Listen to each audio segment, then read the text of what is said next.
앞서 역대급 반스런을 해버린 이동관이 다시 대통령실로 들어온다는 소문이 있다. 대통령실 비서실장으로 이동관이 거론되고 있다는 소식이다. 참으로 기가 막히는 소식이다. 물론 윤석열이 여론 반응을 보고 이동관을 취임시키지 않을 수 있다. 하지만 나는 할 일을 해야겠다. 이동관이 얼마나 문제가 있는 인물인지 알려주겠다. 논란이 많지만 그의 망언에 대해서 짧게 알려주겠다. 첫째, 음주운전 자랑 논란. 이동관은 자신이 음주운전을 해봤다는 것을 스스럼없이 자랑스럽게 드러낸 바 있다. 그는 2009년 청와대 재임 당시에 광우병 관련 MBC의 보도 행태를 정면으로 비판한 바 있다. 그 당시 MBC의 보도 행태를 마치 음주운전에 비교를 하며 음주운전은 자신은 똑바로 간다고 생각하지만 남에게 피해를 준다는 발언을 했다. 사실 여기까지는 틀린 말은 아니다. 음주운전은 당연히 문제가 있으니 말이다. 그런데 이후 나온 발언이 다소 충격적이었다. 그는 자신도 소식적에 음주운전을 해봐서 잘한다며 음주운전은 남에게 피해를 준다고 말을 했다. 참으로 어이가 없다 못해 실수가 나오는 발언이다. 청와대 대변인이 본인의 음주운전 사실을 당당히 말할 정도면 국민을 얼마나 개돼지로 생각하는지 안 봐도 정말 비디오다.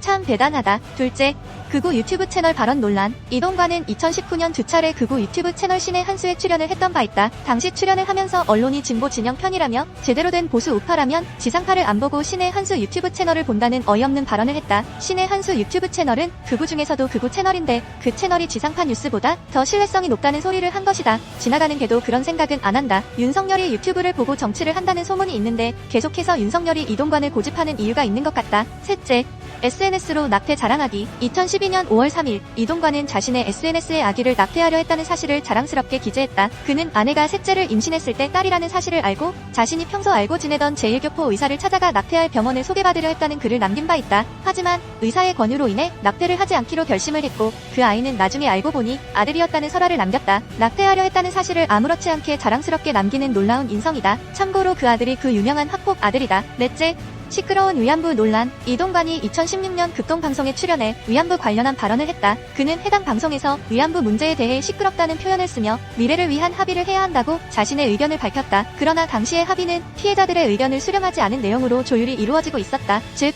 윤석열이 합의한 것과 동일하게 이동관도 찬성을 했던 것이다. 역시 윤석열이 이동관을 원하는 이유가 확실해 보인다. 다섯 번째, 공산당 방송사 발언 논란. 23년 8월 이동관은 방송통신위원장 청문회를 가던 중 기자들과의 인터뷰에서 공산당 방송을 언론이라고 하지 않는다는 발언을 했다. 그의 발언의 숨은 의미는 현 정권에 대한 비판 기사를 쓰는 언론에 대해 공산당 신문, 방송이라는 뜻을 내포하고 있었다. 2023년에 공산당 발언이라니 지금이 70년대도 아니고 참으로 기가 막히는 발언이다. 자신의 색과 윤석열 정부 기조와 방향이 다른 언론은 탄압하겠다는 의지를 보여준 것이나 마찬가지다. 지금까지 내용을 정리해보면 윤석열의 비서실장으로 아주 제격인 인물은 맞는 것 같다. 과연 윤석열이 이동관을 비서실장으로 앉혀 스스로 탄핵의 강을 건널지 궁금하다.